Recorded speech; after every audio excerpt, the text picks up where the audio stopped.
નમસ્કાર દોસ્તો, હું રાની સિંહ, રાષ્ટ્રીય મહાસચિવ લોકતાંત્રિક આવાજ પરથી આપ સૌનું હાર્દિક સ્વાગત કરું છું. દોસ્તો, આજે ઘણા સમય પછી તમારા સમક્ષ મને રજૂ થવાનો મોકો મળ્યો છે. આજે તમે દેખ્યું છે 4 જૂને લોકસભા અને વિધાનસભાની ચૂંટણીનું પરિણામ આવ્યું છે. જે લોકો જેટલા પણ ધારાસભ્યો જીત્યા છે જંગી બહુમતીથી, તે લોકોને લોકતાંત્રિક પરિવાર તરફથી ખૂબ ખૂબ અભિનંદન. દોસ્તો, અમારા અને હું આવી છું એટલા માટે કે અમારા લોકતાંત્રિક આવાજના રાષ્ટ્રીય સંયોજક શ્રી રજનીશસિંહ તોમર સાહેબે જ્યારે ઇન્ડી અલાયન્સ નહોતું બન્યું ત્યારે અરવિંદ કેજરીવાલજી નેત્રંગમાં જે સભા કરી હતી અને તેમણે દેખ્યા વગર આજુબાજુનું જોગ્રાફિકલ ભૌગોલિક વિસ્તાર જોયા વગર જ ડેડિયાપાડાથી આમના નામ જાહેર કર્યું ચેતરભાઈ વસાવાનું. તે દિવસે જ અમારા રાષ્ટ્રીય સંયોજક સાહેબે કીધું હતું કે ચેતર વસાવા નહીં જીતે. આમ આદમી પાર્ટીએ જે તાનાશાહ અરવિંદ કેજરીવાલજી ખૂબ છાતી ઠોકીને કહેતા હતા કે ચાલે તો માત્ર ચેતર વસાવા જ ચાલે. હું કહું છું દોસ્તો, નહીં ચાલે તો માત્ર ચેતર વસાવા નહીં ચાલે.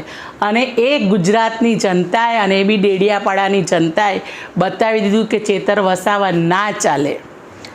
કેમ કે એટલા માટે ન ચાલે, તેમણે પોતાના ગુરુ છોટુભાઈ વસાવાને ધોકો આપ્યો. જે પોતાના ગુરુને ધોકો આપે છે ને, તે આ જ રીતે વાંદરાની જેમ ઉલટી ગુલાંટી ખાય છે. એ ગુલાંટી ખાધી ચેતરભાઈ વસાવાએ. ચેતરભાઈ વસાવા, તમને 2 મહિનાથી અમારા રાષ્ટ્રીય સંયોજક અને હું પોતે રાષ્ટ્રીય મહાસચિવ તમને એલર્ટ કરતા હતા કે તમે અત્યારે પણ મોકો છે, તમે તમારી પાર્ટી છોડો. પણ તમે મોભો અને હોદ્દાની લાલચમાં રહીને આમ આદમી પાર્ટીમાં રહ્યા. તો આજના દિવસે આમ આદમી પાર્ટીની ઝાડુએ એક સળી વિખરી ગઈ છે. તમે હારી ગયા અને હતી તમને કે અમે લોકો 3-4 લાખની લીડથી જીતવાના છો. ભાઈ, જીત્યા નથી, એટલી લીડથી તમે હારી ગયા છો. અને હારવાના જ હતા. આ તો તમે અત્યારે નહીં, અમારા વિડીયો તમે પહેલાં જોઈ લેજો. અને ના, તમને મળતા બી હતા, તમને ખબર બી પડતી હતી કે ચેતરભાઈ વસાવા હારવાના જ છે અને હાર્યા છે.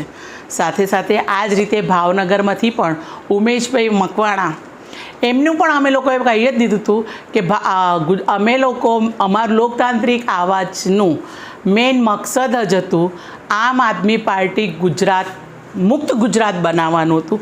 જે આજે અમે બનાવ્યું એ અમારે સફળ થયું. અમને બહુ સારું લાગ્યું કે અમે આમ આદમી પાર્ટી મુક્ત ગુજરાત માટે જે અમે લોકો રણનીતિ બનાવતા હતા અને બનાવી હતી, એમાં અમે સફળ થયા છે. તો હું મારી આજે લોકતાંત્રિક આવાજની પૂરેપૂરી ટીમને અને ખાસ અમારા રાષ્ટ્રીય સંયોજક શ્રી રજનીશ કુમાર સિંહને પણ ખૂબ ખૂબ અભિનંદન આપું છું અને આભાર પણ એમને કહું છું કે એ એન્ડ સમય સુધી લડ્યા છે. એમના તમે વિડીયો જોઈ શકો છો લોકતાંત્રિક આવાજ પરથી. એમને સટીક ઉદાહરણ આપ્યા છે અને એમને એક્ઝિટ પોલ પણ કાલે બતાવ્યા હતા. દોસ્તો, આમાં તો શું કહેવું, આમ આદમી પાર્ટી તો હવે ચકનાચૂર થઈ ગઈ છે. હવે આમ આદમી પાર્ટીએ ગુજરાતમાં સપના જોવા નહીં. જોશે તો અમે લોકો આ રીતે જ ચકનાચૂર કરવા માટે પાછળ જ છીએ અને એમના સપના અમે લોકો તોડી નાખીશું. બસ દોસ્તો, હું આટલું જ કહું છું. જય હિન્દ, જય જય ગરવી ગુજરાત. જય હિન્દ.